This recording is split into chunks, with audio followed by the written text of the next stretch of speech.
ഈ ഫിലിമിലേക്ക് വരുന്നത് എങ്ങനെയാണ്? ഉള്ളിലെ പൈലറ്റ് ആവണം എന്നാണ് ആഗ്രഹം. പിന്നെ ഈ പറഞ്ഞ പോലെ കുഞ്ഞുനാള് മുതലേ എനിക്ക് സിനിമ പോണം അതൊന്നും പറഞ്ഞില്ല. അതൊന്നും അങ്ങനെ ഒരു നമുക്ക് അങ്ങനത്തെ ഒരു ചെറുപ്പത്തിൽ തന്നെ 8ാം ക്ലാസ് ഒക്കെ ആയപ്പോ തന്നെ സിനിമ തന്നെ അമ്മ കട്ട് ചെയ്തു കാണുന്നത്.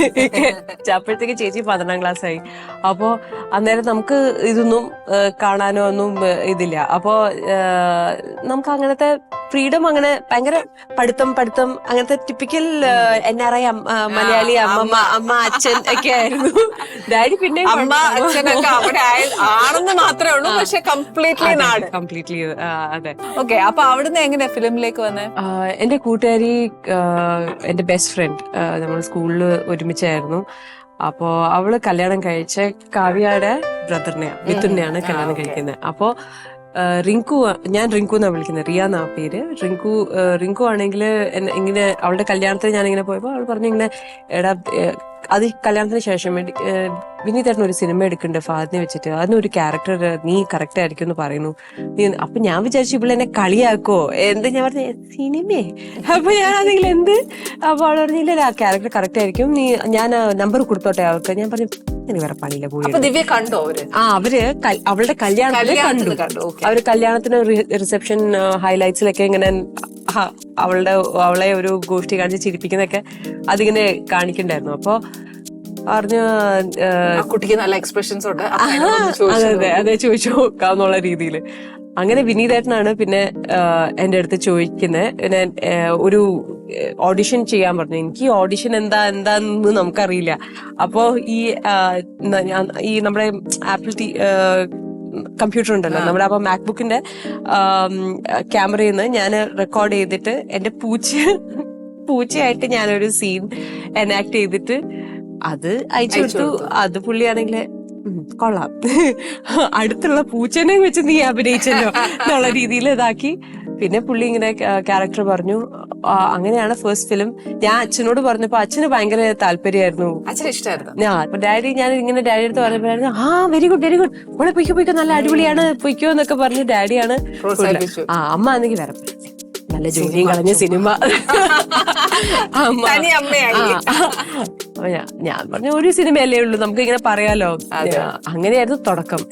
അപ്പം വന്ന് ആ ഫിലിം വേൾഡും സെറ്റിലും എല്ലാം കണ്ടപ്പോ അതെ, ആ വിനീതേട്ടന്റെ സിനിമയെ പോലെ അല്ല ബാക്കി സിനിമകളൊന്നും. ഓരോ എക്സ്പീരിയൻസ് എന്ന് പറഞ്ഞു ഞാൻ വിചാരിച്ചു ഇങ്ങനെ ആയിരിക്കും സിനിമ. എനിക്ക് വെച്ചാ ഇതുപോലെ ഞാൻ ഷൂട്ടിംഗ് കണ്ടിട്ടില്ല. പിന്നെ നേരെ ഞാൻ ജിത്തു സാറിന്റെ ഊഴം ചെയ്യണേ, പൃഥ്വിരാജും ജിത്തു സാറും. അപ്പൊ ഞാൻ രാജേട്ടന്റെ കൂടെ വർക്ക് ചെയ്യുമ്പോ ഒരു കംപ്ലീറ്റ് അവിടെയാണ് ഞാൻ സിനിമ എന്താണും ഹാർഡ് വർക്ക് എന്താണ് എല്ലാരും ഒരു സീൻ എങ്ങനെയാണ്. ഇത് എനിക്ക് തലേദിവസം വിനീതേട്ടൻ തലേദിവസം മോളെ നാളെ ഇതാണ് കേട്ടോ സീൻ, നമ്മൾ ഇതാണ് എടുക്കുന്നത് കേട്ടോ നിങ്ങളൊക്കെ പറഞ്ഞ് എന്റെ അടുത്ത് വന്നു. അതെ, മറ്റടുത്ത് അതല്ല. അവിടെ വന്നപ്പോ ഞാൻ പറഞ്ഞു ഞാൻ വലിയ കാര്യത്തിന് ഞാൻ സെറ്റിൽ പോവാ, ഞാൻ ഹീറോയിൻ ആണല്ലോ. ഞാൻ 3 മാസം അൺപെയ്ഡ് ലീവ് ഒക്കെ എടുത്ത് ഞാൻ സിനിമയിൽ ഹീറോയിൻ ആവാൻ വന്ന. അപ്പൊ എന്റെ കംപ്ലീറ്റ് തിങ്കിങ് ഓഫ് മൂവീസും സിനിമ ഒരു ഫിലിം ആക്ടറിനെ പറ്റി കംപ്ലീറ്റ്ലി ഡിഫറെന്റ് ആയിരുന്നു. അവിടെ ചെന്നപ്പോ പൃഥ്വിരാജ് എന്റെ അടുത്ത് രാജേട്ടനാണെങ്കിൽ എടുത്ത് അല്ല മാഡം എങ്ങോട്ടാ? ഞാൻ പറഞ്ഞു അല്ല അപ്പൊ എനിക്ക് പ്രീവിയസ് സീൻ എനിക്ക് എന്താണെന്നറിയാം. അപ്പൊ ഞാൻ നമ്മുടെ കമ്മീഷണർ ഓഫീസ്, എന്റെ ബ്രദർ മരിച്ചു, അപ്പൊ കമ്മീഷണർ ഓഫീസിന്റെ അടുത്ത് പോവാ ആണല്ലോ. ഞാൻ പറഞ്ഞു അതെ ലിപ്സ്റ്റിക്കും നെയിൽ പോളിഷും എല്ലാം ഇട്ടിട്ടാണല്ലോ. I like oh I see okay അതിലേക്ക് ഈ അങ്ങനെയാണ് ഓരോരോ കാര്യങ്ങൾ ഓരോരോ സീനില്. എന്റെ അടുത്ത് എന്നെ കളിയാക്കുന്നതിന്റെ ഒരു അറ്റില്ല. ഒരു സീൻ എന്റെ അടുത്ത് എന്തെങ്കിലും പറഞ്ഞു കഴിഞ്ഞാൽ പിന്നെ ഞാനിങ്ങനെ കംപ്ലീറ്റ് ഒരു എക്സ്പ്രഷനും വരില്ല. എന്നെ കളിയാക്കി എന്നെ എന്തൊക്കെ പേര് വിളിച്ചിട്ട് കളിയാക്കുന്നറിയോ. ഞാൻ എന്തെങ്കിലും ഒന്ന് ഇടൂ, എന്തെങ്കിലും എക്സ്പ്രഷൻ പറഞ്ഞു. അപ്പൊ ഞാൻ ജിത്തുചേട്ടനെ നോക്കും. ഞാൻ പിന്നെ ഒരു ദിവസം ജിത്തുചേട്ടൻ്റെ അടുത്ത് പറഞ്ഞു, ജിത്തുചേട്ടാ എനിക്ക് തോന്നുന്നു നിങ്ങൾ അറിയാവുന്ന ഒരാളെ കൊണ്ട് ഈ സിനിമ എനിക്ക് പറ്റൂലെന്നാ തോന്നുന്നേ. പിന്നെ അതും ഞാൻ അൺപെയ്ഡ് ലീവ് എടുത്തിട്ട് വന്നിട്ട് എന്റെ ലാപ്ടോപ്പ് എടുത്ത് ആ ഫുൾ ടൈം ഓണാവും. ഞാൻ അവിടുന്ന് റിപ്പോർട്ട് അയച്ചുകൊണ്ടിരിക്കുകയാണ്. അവിടുത്തെ അൺപെയ്ഡ് ലീവ് ആണെന്ന് പറഞ്ഞിട്ട് കാര്യമില്ല, I am still doing my work. അവിടെ ചെയ്തേ പറ്റൂ. അപ്പോ ജിത്തു പറഞ്ഞു അയ്യോ അല്ലല്ല ദിവ്യ വർക്ക്ഷോപ്പിന് വന്നപ്പോ എന്താ അടിപൊളിയായിട്ടാ പെർഫോം ചെയ്താ, ഇല്ല അങ്ങനെയൊന്നും ചെയ്യാൻ പറ്റില്ല, അങ്ങനെയല്ല, ജസ്റ്റ് ബി കാം, കുഴപ്പമില്ല. പിന്നെ രാജുവേട്ടൻ എൻ്റെ അടുത്ത് വന്നിട്ട് സമാധാനമായിട്ട് പറഞ്ഞു തന്നു, ലൈക്ക് മോളെ ഇങ്ങനെയല്ല, ഒരു 1 million people are ready to do whatever to be at your place right now. And you are not taking that seriously. You have got this opportunity. എന്നിട്ട് ഒന്നും ചെയ്യണില്ല. Like, you know, you are not giving that seriousness. അപ്പൊ I'm like, എന്താണ് seriousness? I'm serious. എനിക്ക് എന്റെ dialogues എല്ലാം അറിയാം. It's like not like that. You will learn it. അത് പതുക്കെ വരും. You will understand. All these people who are standing here ഒരു സീനിന് വേണ്ടിയിട്ട് റെഡിയാക്കി നിൽക്കാണ്. So you should be, you should understand. അന്നേരവും പിന്നെ എനിക്ക് അത്രയ്ക്കും അങ്ങോട്ട് മനസ്സിലായില്ല. പിന്നീടാണ് ഞാൻ പിന്നെ ആ സിനിമയുടെ ആ സമയത്ത് എനിക്ക് ലൈക്ക് എന്താണ് സിനിമ, പിന്നെ ഐ എം നോട്ട് സീയിങ് വേറെ ആൾക്കാരുടെ സ്ട്രഗിളോ ഒന്നും ഞാൻ അന്നേരം കാണുന്നില്ല, എനിക്ക് മനസ്സിലായില്ലായിരുന്നു.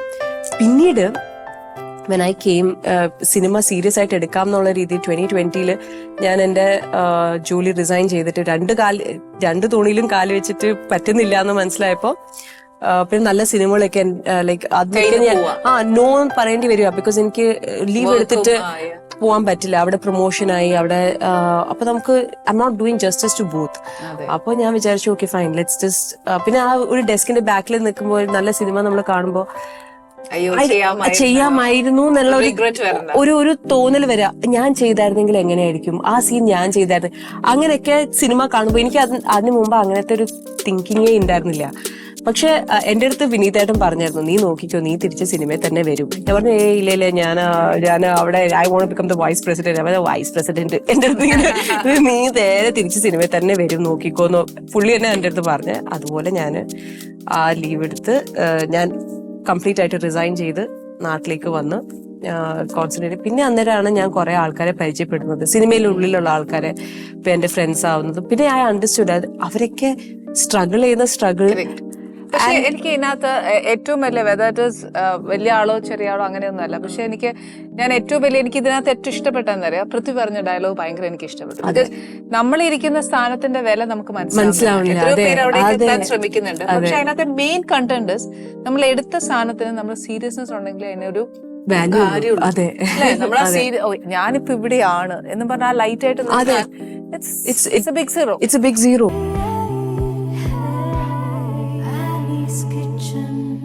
Cook with